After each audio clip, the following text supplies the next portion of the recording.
अरे पण हे झालं कसं? अरे एका बाईकवाल्याने ठोकलेले, काय बोलणार आता. हो पप्पा, हे बघा तुम्हाला भेटायला विवेक आलाय. नमस्कार काका. नमस्कार. काका कसं वाटतंय आता? बरं वाटतंय का? काय त्रास बिरास नाही ना? भाई दे ना, नारळ पाणी दे ना. हा हा.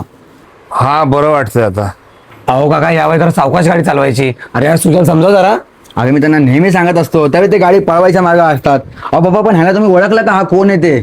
ओळखलं पण आठवत नाही. अहो तुमचा खास मित्र विजय, त्यांचा मुलगा विवेक. अहो त्यांनी तर मला पाठवलंय तुम्हाला भेटायला. काय बोलतो? विजयचा मुलगा तू?